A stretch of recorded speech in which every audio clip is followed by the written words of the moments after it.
안녕하십니까. 자기 장사를 하는 거짓 목사는 자신의 질서를 안정화시키고 결속시키기 위해서 회개의 메시지를 남용하고 남발하고 있습니다. 영혼의 죄를 말하는 종교가 더러운 거래와 경제 권력과 권위로부터 사람들의 주의를 분산시키며 회개라는 메시지를 사용해서 모두를 죄 앞에 굴복시키고 또 다른 억누름을 한 것입니다.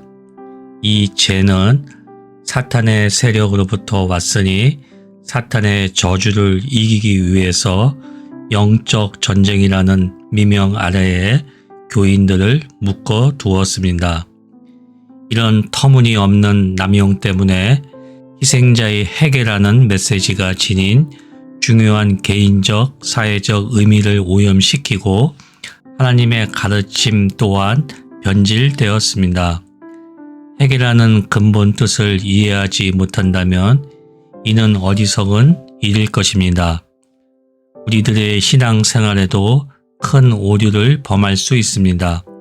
결국 우리들조차도 거짓 목사들과 똑같은 죄를 범하는 셈입니다.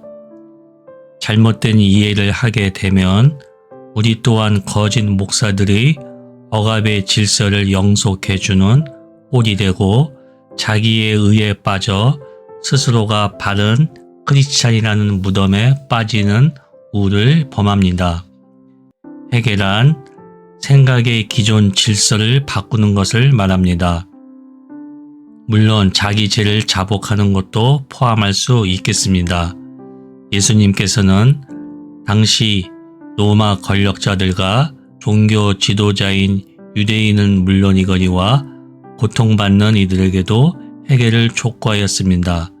즉 가해자와 피해자 모두에게 회개를 촉구하였습니다.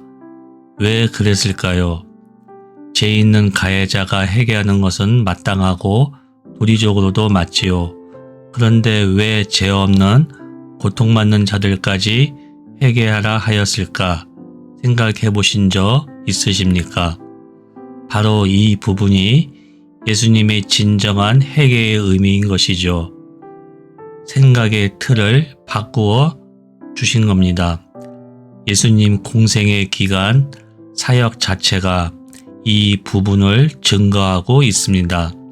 고통받고 억압받는 희생자들이 회개해야 하는 까닭은 그들의 마음과 태도 변화 없이는 하나님의 다스림과 하나님 나라의 참 의미를 알 수 없기 때문입니다.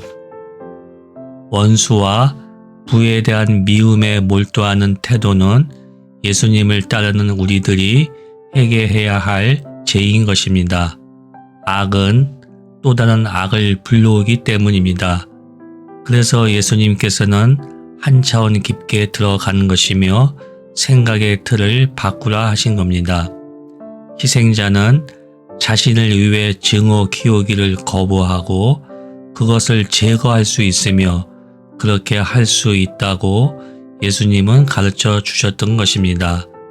만약 오늘의 희생자가 회개하지 않는다면 내일의 언젠가는 가해자가 되고 자기 기만 속에 전에 희생자였다는 이유로 저지른 악에 대한 책임을 면하려고 할 것입니다. 인간은 명분, 핑계, 이유, 정당성이라는 이름으로 자기를 합리화시키지 않습니까? 이런 깊은 회개를 말씀하신 이유는 이런 회개야말로 마음의 정결함을 얻고 증오의 싹은 없어져 자기 안에 자유를 얻는 것입니다. 평화가 오는 것이죠. 이것이야말로 하나님이 구원하시는 심오한 뜻을 아는 것이고 성취할 때의 기쁨은 겪어보시면 알 것입니다. 이렇게 참되고 진정한 회개는 어렵고 힘든 것입니다. 그래서 우리는 이를 하나님의 선물 또는 은혜라고 하는 것입니다. 불의한 재판관에 의해 십자가에 달리신 예수님은 아버지 저들을 용서하여 주시옵소서 라고 기도합니다. 복수라는 보편적 사고를 폐기하고 용서로 지배하십니다. 악을 행한 그들을 용서하심으로써 최고의 주권과 내적 자유를 드러낸 것입니다. 용서하고 화해할 때 희생자는 가해자보다 우월해지며 악을 행하려는 충동으로부터 자기 자신을 해방시키고 자유를 누리는 것입니다. 하나님의 사랑이 모든 죄보다 크다는 것을 안다면, 하나님의 공의에 비추어 자신을 바라보면 우리들 모두는 자신이 죄인됨을 발견할 수 있을 것입니다. 결국 우리는 하나님 앞에서 죄인임을 깨닫고 분노는 용서로 바뀔 것입니다. 정말로 용서가 일어난다면 하나님이 베푸시는 용서의 메아리는 나를 때릴 것이고, 이 땅에 하나님의 정의와 공의는 바로 설 것입니다.